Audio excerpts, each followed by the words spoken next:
The Kurds are the largest ethnic minority in the world who do not have a state of their own.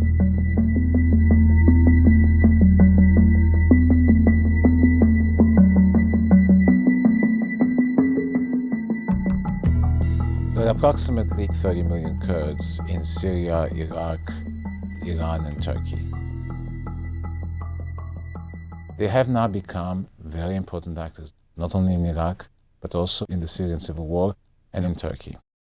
The Kurdish people are separate. They are linguistically different, they are culturally different from the dominant group in each one of these countries, which are Arab, Turkish, and Persian. The Kurdish people are mostly Muslims. They are moderate. They are secular. They are pro-Western. If you ask every Kurd, they have this dream of having a greater Kurdistan. And yet, because they were divided at the end of the First World War, when the Ottoman Empire collapsed, and the borders were drawn at the time by both colonial powers and by the Turks, and because they were a minority in each of these countries, they never succeeded in getting their own state. However, the Kurds never accepted the conditions in which the international community or history put them, and always rebelled. But because they rebelled over the years, they were always a threat to the stability of all these countries. The Kurdish question is, for the Kurds, this long-term quest to establish their own independence from the countries around them. They've, to date, not succeeded in doing this because of the geopolitics of the region. In none of these countries, when you look at the history, Kurdish cultural or political identity was recognized. Brutal means of suppression and oppression were deployed to forcibly assimilate the Kurds.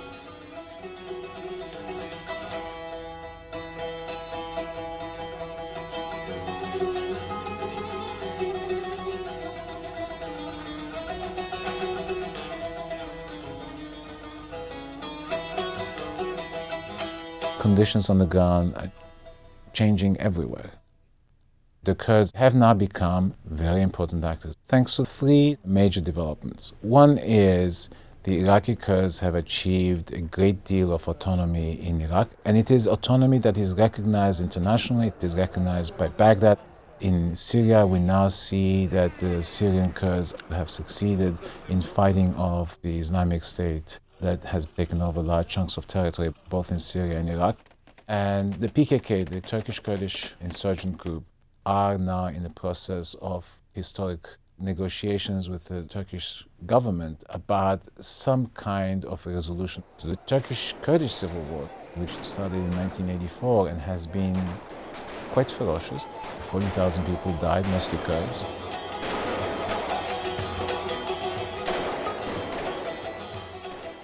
The issue of the Kurds and the Iraqi Kurds in particular has become a very serious consideration for U.S. foreign policy because they've played a really prominent role in helping create the post-Saddam Iraq. And now we see that the Kurds have been a partner in transnational issues, particularly in the fight against the Islamic State. The Kurds of northern Iraq have been essentially autonomous from Baghdad from the time the first Gulf War ended in 1991, and the United States and allies sought to protect the three provinces that make up the Kurdistan Regional Government. It has provided an opportunity for the Kurds to develop their own society. Since the fall of Saddam Hussein at the hands of American forces, there has been this effort to create a unified federal Iraq, but giving the Kurds a special status as a region within Iraq.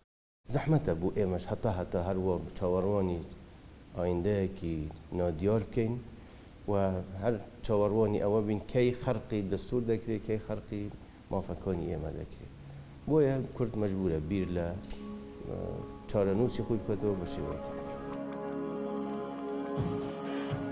The Islamic State has erased the modern Middle East borders in a way that no other state or non-state actor or force has been able to do since the collapse of the Ottoman Empire.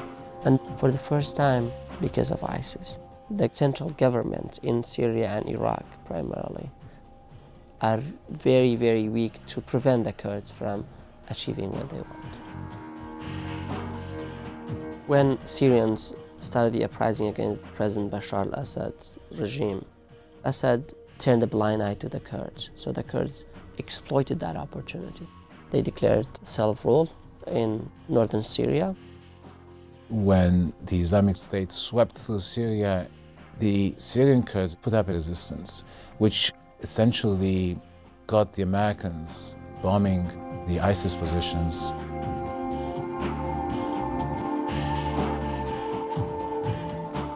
In Turkey, the Kurdistan Workers' Party, which is a terrorist organization, had been fighting against the Turkish state since the mid-1980s, seeking their own independent state, or at least autonomy from the Turkish state.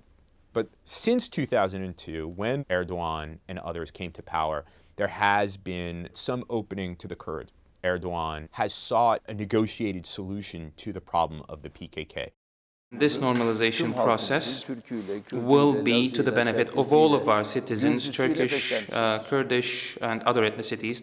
Asgari müştereğin sağlandığı ilkelerde silahlı mücadeleyi bırakma temelinde stratejik ve tarihi kararı vermek için PKK'yı bahar aylarında olağanüstü kongreyi toplamaya davet ediyorum.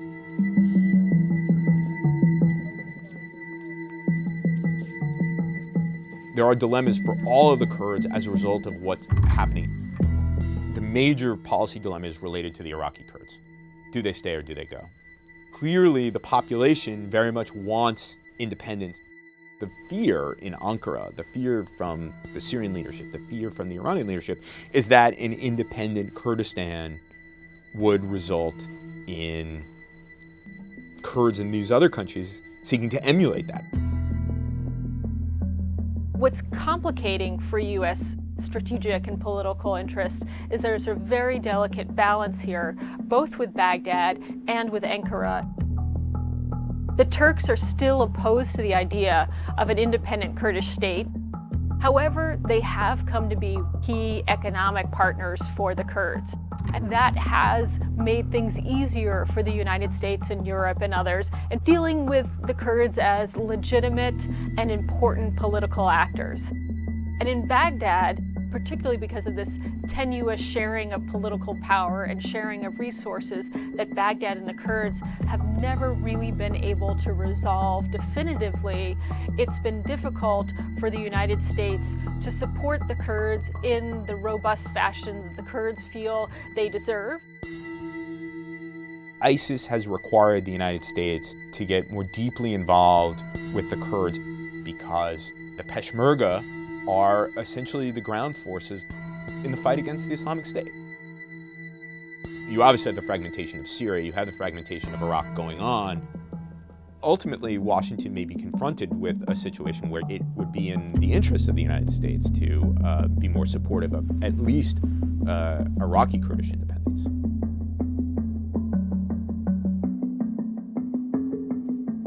The Kurds are closer, they're not close, but they're closer to becoming independent as the situation around them deteriorates.